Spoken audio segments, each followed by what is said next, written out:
Tem um outro destaque. O jornal norte-americano The Wall Street Journal publicou um texto nesta sexta-feira falando sobre as movimentações de Jair Bolsonaro para tentar concorrer à presidência da República em 2026. Nesse texto, a imprensa norte-americana destaca a expectativa do ex-presidente com o retorno de Donald Trump à Casa Branca, acreditando que o republicano pode ajudá-lo a reverter a inelegibilidade no Brasil. De acordo com Bolsonaro, ele e seu filho, o deputado Eduardo Bolsonaro, mantiveram contato próximo com a equipe de Trump desde o dia 5 de novembro, quando foi anunciada a vitória do republicano. Na publicação do The Wall Street Journal, relata que o líder conservador foi um dos aliados estrangeiros mais próximos de Trump e reforça o desejo do novo presidente dos Estados Unidos em criar uma frente ampla da direita na América Latina. Começar essa com o Cristiano Beraldo. Tem alguns aspectos interessantes, até curiosos, né? Que as pessoas devem se perguntar. Beraldo, de que maneira, de que forma o novo presidente dos Estados Unidos, que ainda vai tomar posse em 20 de janeiro, poderia ajudar Jair Bolsonaro a reverter a inelegibilidade? Renato, sinceramente, eu não vejo esse caminho. E isso não está colocado por alguns motivos. Primeiro, porque o Brasil, por culpa nossa, não é uma prioridade para os Estados Unidos hoje. Depois, não faz sentido os Estados Unidos, com tantos problemas a resolver do ponto de vista interno, que tem problemas gravíssimos, por exemplo, com a Venezuela, que está ameaçando invadir o país vizinho onde há investimentos norte-americanos. Há o problema em Israel, há o problema com a Rússia. Quer dizer, do ponto de vista internacional, tem tantos desafios urgentes que não tem como a gente concluir que o Brasil é uma prioridade e muito menos que a intervenção do presidente norte-americano, ou do futuro presidente norte-americano, Donald Trump, no caso de Jair Bolsonaro, vai fazer alguma diferença, porque a soberania brasileira ainda existe. Então, se o Supremo Tribunal Federal decidir de uma determinada forma, o que o presidente americano vai fazer? Vai caçar o visto de entrada nos Estados Unidos dos ministros? Pode ser um gesto simbólico. Agora, isso não tirará o poder que existe no Supremo Tribunal Federal brasileiro e a autonomia que o tribunal tem de tomar as decisões que toma. Se essas decisões não estão compatíveis ou, enfim, há algum descontentamento, isso cabe ao Senado brasileiro, não cabe a uma nação estrangeira intervir. Então, me parece que não tem nada de concreto além de uma vontade do ex-presidente Jair Bolsonaro de colocar o nome de Trump na sua agenda e tal, porque isso sempre dá mais visibilidade, cria um ambiente de expectativa, mas eu não vejo como passar disso. Você, Mota, concorda com o Beraldo? Vê dificuldade? Ou Donald Trump poderia influenciar de alguma maneira aqueles que têm o poder para reverter a inelegibilidade de Jair Bolsonaro? Alguma conexão? Poderia dar algum tipo de esperança àqueles que apostam nisso? Eu não acredito em nenhum tipo de interferência direta, nem de Trump, nem do governo americano, Caniato. Mas eu também não acho que interferência direta é necessária. A gente está falando de uma mudança na direção da política interna da nação mais poderosa do mundo. Não foi uma mudança pequena. O que aconteceu nos Estados Unidos foi que o público americano, o eleitor americano, escolheu como presidente da República um político que estava sendo perseguido há vários anos, foi alvo de vários processos judiciais, foi condenado criminalmente, tirou uma fotografia numa delegacia de polícia, foi demonizado, comparado a ditadores, e esse homem agora é o novo presidente dos Estados Unidos da América. E tem como uma de suas bandeiras a liberdade de expressão. Um pequeno detalhe é que ele criou um ministério específico para eficiência governamental e nomeou para esse ministério uma pessoa muito simbólica chamada Elon Musk, que está na linha de frente da luta pela liberdade de expressão. Então, me parece que mesmo sem qualquer possibilidade de intervenção direta, repito, não acredito nisso, não acredito nem nessa história de cassação de vistos, eu realmente não acredito nisso. Eu acho que mesmo nada disso acontecendo, é inevitável que as mudanças na política americana sejam refletidas no cenário internacional e acabem se refletindo de uma forma ou de outra aqui. Há inúmeros caminhos para que isso aconteça. Um desses caminhos, que é o que me ocorre agora, e talvez seja um dos caminhos mais rápidos, é no financiamento que os Estados Unidos fornece para entidades internacionais que trabalham ativamente para influenciar as políticas públicas brasileiras. Há várias dessas agências, institutos, tribunais, que têm um papel muito ativo aqui no Brasil na formulação de políticas públicas, e a maioria dessas entidades depende de financiamento americano. E durante muito tempo esse financiamento foi coordenado através do Partido Democrata, que estava no poder e com o objetivo de promover as ideias, os projetos, a visão do mundo do Partido Democrata. Eu acho razoável esperar que isso mude.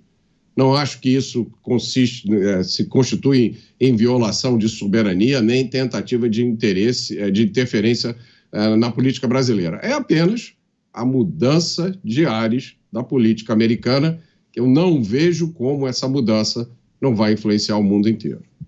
Você, Luiz Felipe Dávila, as repercussões dessa reportagem do The Wall Street Journal, que aponta que Jair Bolsonaro teria o desejo de receber ajuda de Donald Trump para reverter a inelegibilidade, voltar à presidência. Tem um trecho, inclusive, da reportagem que diz que o ex-presidente teria sugerido que Donald Trump poderia impor sanções econômicas contra o governo de Lula para apoiá-lo. O que a gente acredita ser pouco provável, né? Donald Trump adotar uma postura como essa para ajudar na reversão da inelegibilidade não me parece o melhor caminho. A gente quer te ouvir também, Dávila. Parece que o ex-presidente esqueceu de um detalhe muito importante. Uma vez no poder, precisamos separar o chapéu de gostos pessoais pela função de chefe de Estado e de governo. Quando você tem chefe de Estado e governo, você não vai interagir com outra pessoa porque você gosta ou não gosta. Você interage porque você é ali um representante dos interesses nacionais. Bolsonaro quer transformar os interesses pessoais em interesses nacionais dos Estados Unidos. É óbvio que isso não vai acontecer de forma alguma, né? E aí vem um ponto importante. Vamos pegar o nosso Javier Milei aqui, que durante a campanha política falou as maiores barbaridades sobre Lula, sobre Xi Jinping, não sei o quê. E agora, como chefe de Estado, acha que a China é um grande parceiro, que ele não precisa se dar bem com o Lula, mas ele está fazendo os acordos que precisa para a venda do gás. É isso, é óbvio. Deixou o colete ali de campanha eleitoral e assumiu o terno e a gravata de chefe de Estado. E muda as atitudes. É assim mesmo que é para ser. Isso não é demagogia, hipocrisia, não. Isso é saber honrar o cargo para o qual você foi eleito.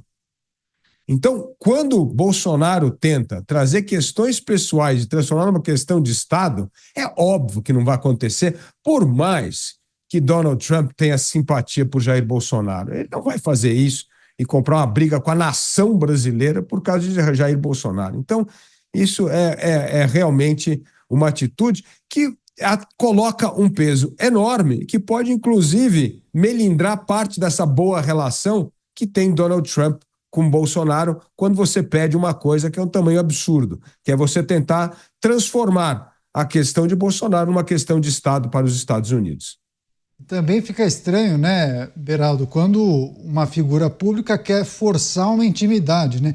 Eu me lembro de Pablo Marçal, quando disse que iria fazer uma visita aos Estados Unidos, salvo engano, não é verdade? Que tinha uma agenda com Donald Trump, no final das contas ele voltou sem nada, né? votou sem a agenda com Donald Trump e teve também com o Bukele, também teve um episódio curioso. Enfim, é melhor tentar pelas vias normais e uma relação mais orgânica, né? Porque senão fica parecendo que você está pintando um quadro, algo muito próximo à ficção. Enfim, pode não dar certo depois, né, Beraldo?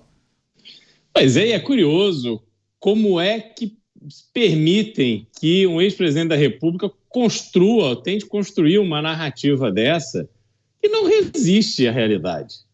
Não sei se é algo da cabeça dele, se são assessores muito criativos e tal, mas o fato concreto é que não existe esse caminho que o ex-presidente está propondo. E é interessante porque o ex-presidente, até onde eu sei, ele não fala inglês, quer dizer, não é que ele tem uma amizade de trocar ideias sobre o mundo no telefone, de irem passar finais de semana juntos com as famílias. Não, acho que o filho do ex-presidente, o deputado Eduardo Bolsonaro, tem uma relação ali, acho que com um dos filhos do presidente eleito dos Estados Unidos, e isso criou ali laços, legal, ótimo e tal, mas daí a se tornar um foco de ação do governo norte-americano, realmente não tem propósito. E aí passa muito por isso que você falou, Caniato, esses esforços de querer dar uma importância para algumas pessoas e para alguns momentos, em onde essa importância, no fundo, não está ali. Esse tipo de coisa, sim, você tem, para chegar ao ponto de alguém fazer um gesto, e se fizesse um gesto, certamente seria de bastidor, não seria colocando nenhuma autoridade brasileira contra a parede. Isso teria que ser construído fruto de um relacionamento, de confiança, de parceria ao longo do tempo, mas isso não está dado. Então, realmente parece só uma invencionice sem pé nem cabeça. Pois é, mas de fato, só confirmando e destacando essa informação do Beraldo, Eduardo Bolsonaro tem sim amizade com um dos filhos de Donald Trump, já fez várias postagens, inclusive, ao lado do filho de Donald Trump.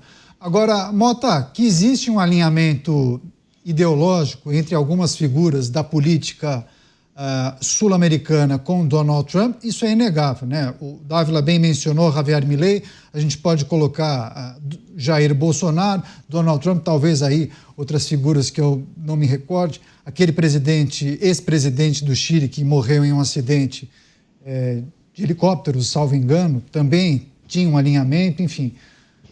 Mas, apesar desse alinhamento, você não acha que os problemas de Jair Bolsonaro estão muito mais focalizados dos muros para cá? Assim, os desafios dele terão de ser resolvidos aqui, né? Aqui dentro, sob as nossas regras e com os atores políticos que aqui estão, né?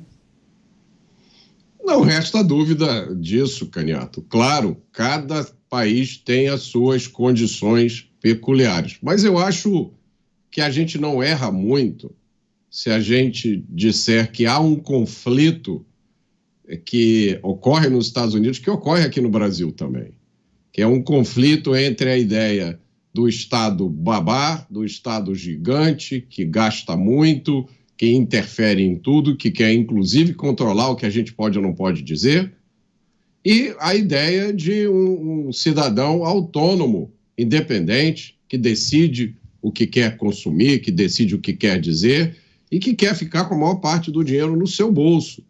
Essas duas visões do mundo, elas estão se confrontando nos Estados Unidos e aqui no Brasil. E os políticos se alinham em torno dessas ideias. Então, eu acho que é esse alinhamento que é muito mais relevante do que qualquer questão de relacionamento pessoal. Porque em torno dessa ideia de um Estado menor, mais eficiente e de um indivíduo com mais responsabilidade, mais autonomia, com direito, por exemplo, de ter armas para se defender, é em torno dessa ideia que estão alinhados Jair Bolsonaro, Donald Trump, Javier Milei, em torno da ideia de punição dura para criminosos, e não nessa ideia que o outro lado defende de ressocialização do criminoso como um pobre coitado, que merece saidinha, que merece progressão de regime. A gente não pode deixar de reconhecer isso. Isso está diante dos nossos olhos. Acho que hoje deve estar na pauta aqui, a gente vai falar do corte de gastos existem governos que efetivamente querem cortar gastos, reduzir a máquina pública. Donald Trump criou o Departamento de Eficiência Governamental dos Estados Unidos, que tem essa missão. Outros governos não acreditam nisso. Ao contrário, eles acham que quanto mais eles gastarem, melhor é para o país. Então, essa divisão é clara, esse conflito está acontecendo hoje, praticamente em todo o mundo, está acontecendo nos Estados Unidos, está acontecendo aqui. É natural que os aliados se aliem de acordo com a sua visão de mundo. Agora, eu tenho que observar que, além disso, há sim um componente de relacionamento pessoal, não há por que menosprezar isso. O Eduardo Bolsonaro, o deputado Eduardo Bolsonaro, já há vários anos faz um trabalho de desenvolvimento de relações internacionais com outros políticos de direita, conservadores e liberais. Ele trouxe aqui para o Brasil a CEPAC, que é a conferência de ação conservadora mais importante do mundo. O Brasil se posiciona como interlocutor, graças a Deus. A gente não pode pertencer apenas ao Foro de São Paulo. A gente tem que pertencer também a clubes, a foros, que discutam as ideias que trazem progresso, que trazem liberdade, que trazem riqueza.